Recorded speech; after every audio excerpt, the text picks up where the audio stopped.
Recently, I asked my email subscribers if they were still interested in sex after 60, and the majority said yes. Then the replies started flooding in one after another. Same message in different words. I actually have sexual urges but no partner, and I don't even know where to find them anymore. Dating apps are full of scams and just waste my time. So I've given up. So I'm making this video for them and for you if you're still interested in finding women for intimacy.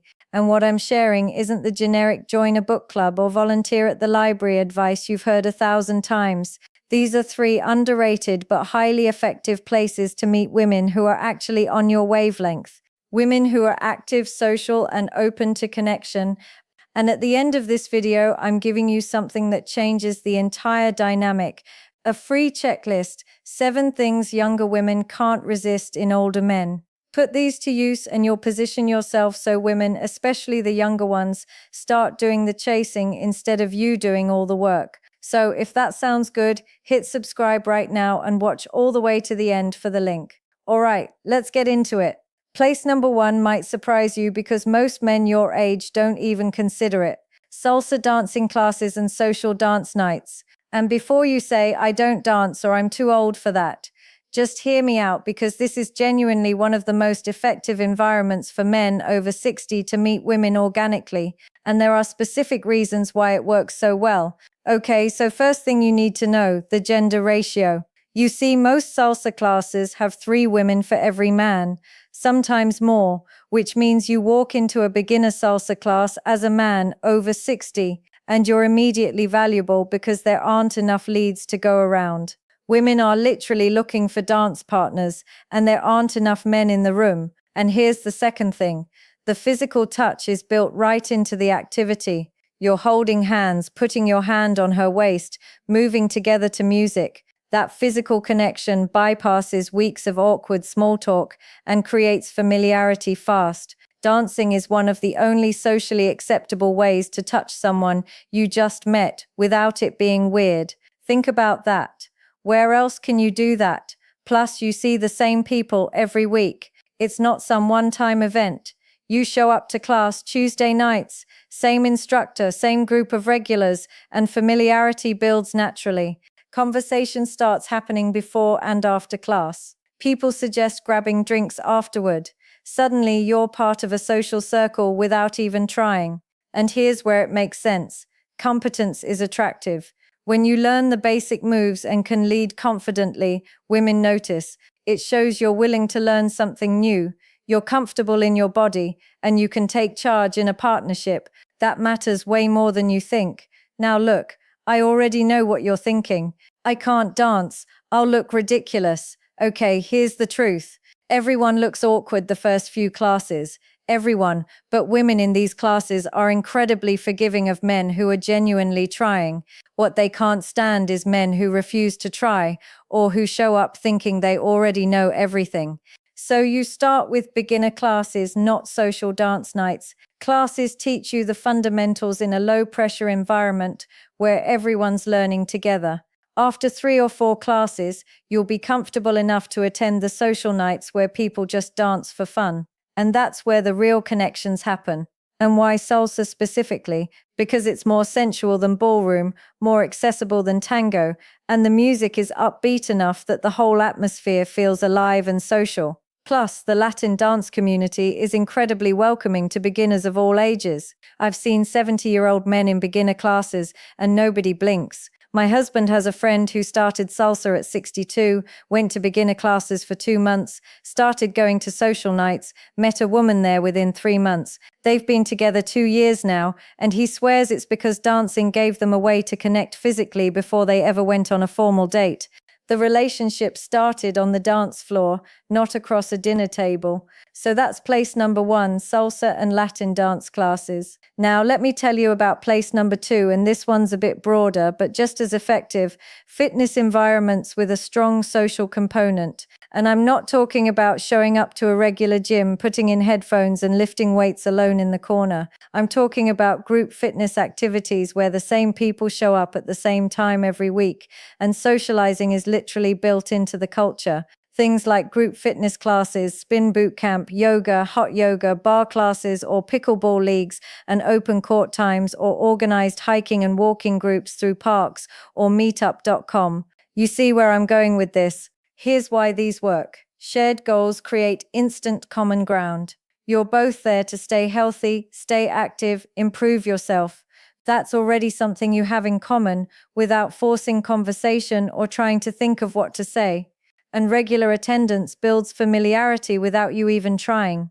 You show up to the same boot camp class Monday, Wednesday, Friday at 6 a.m. Same instructor, same group of regulars. After a few weeks, you start recognizing faces.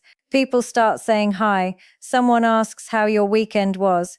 Conversation becomes natural because you're just seeing each other all the time. Plus, endorphins make people more open and positive. After a good workout, people feel good, so they're more likely to engage, smile, be friendly. That's literally the best possible context for making a connection, because everyone's in a good mood. And here's the thing, demonstrating that you take care of yourself is attractive at any age. When a woman sees a man over 60 who's actively working on his health and fitness, that signals discipline, self-respect, and energy. Those are attractive qualities, period. Now here's the key though. It has to be group activities, not solo gym time. Solo gym time means headphones in, eyes down, zero interaction. On the other hand, group classes force interaction. You're next to people. The instructor knows your name. Post-class chat happens naturally because everyone's there at the same time doing the same thing. And pickleball, oh my God, pickleball is exploding right now with people in their 50s, 60s, 7s. It's social. It's way less intense than tennis. And mixed doubles means you're partnering with women regularly. Courts have become these social hubs where people hang out before and after games. Leagues create even more regular interaction. It's perfect. And hiking groups are great too, especially for men who aren't into high-intensity fitness. You're walking for an hour or two. Conversation flows naturally because what else are you going to do? And groups usually grab coffee or breakfast afterward. It's low pressure and gives you actual hours to talk to people without it feeling forced. But here's the secret: consistency. You have to show up 3 or 4 times a week minimum. Become a regular face people expect to see and actually talk to people before and after class. Don't just work out and immediately leave. Suggest grabbing coffee after class to the group, not singling out one woman. Make yourself part of the social fabric. I know a man who joined a boot camp class at 64, showed up consistently for months, started chatting with people after class. He eventually started dating a woman who was friends with the instructor. She wasn't even in the class, but being part of that social circle created the opportunity. See how that works? So that's place number 2, group fitness with social components. Now here's the third place, and this one's about positioning yourself differently than most men even think about: community leadership and visible social roles. And what I mean is taking on roles where you're visible, valued, and demonstrating competence in a micro community. Things like volunteer leadership, teaching community classes, neighborhood organization roles, or special interest clubs with service components. Okay, so why does this work? Because leadership and visibility create social proof. When other people see you as valuable and competent, that elevates how you're perceived. You're not just another guy. You're the guy who organizes the food bank, the guy who teaches photography at the community center, the guy who runs the neighborhood watch. You see the difference? And here's what women respond to. Women are attracted to men who contribute, not just consume. A man who's teaching something, leading something, or serving in a visible way demonstrates purpose. And purpose is attractive at any age, way more attractive than just being retired and killing time.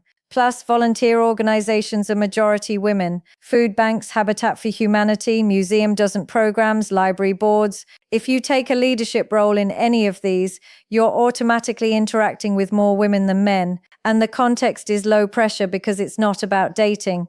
It's about the work, but connections form naturally around shared purpose and teaching a skill that's incredibly attractive. If you know woodworking, photography, cooking, finance, teach a class at your local community center or library, students naturally interact with you. You're demonstrating expertise, and people who share your interest are going to show up.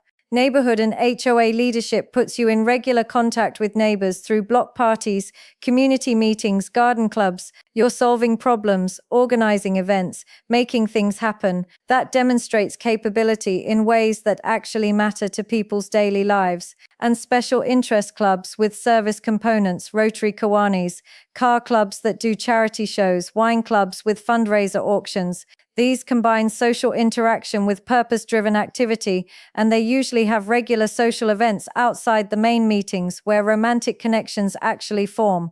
The work brings you together. The social events create the space for something more. Now here's the reality though. You can't fake genuine interest just to meet women. They'll sense it immediately and it'll backfire. You have to actually care about the cause or activity. But if you choose something you're genuinely interested in and take on a visible role, the social benefits follow naturally without you even trying. I know a man who became a museum docent at 68, gave tours, learned the collections, became known in that community. He met a fellow volunteer at 70.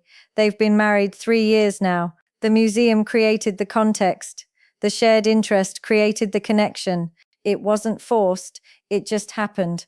So those are the 3 places: salsa and Latin dance classes, group fitness environments with social components, community leadership, and visible social roles. How to really position yourself in these places so they are the ones coming after you instead of you going after them is shared in the checklist I'm giving you for free.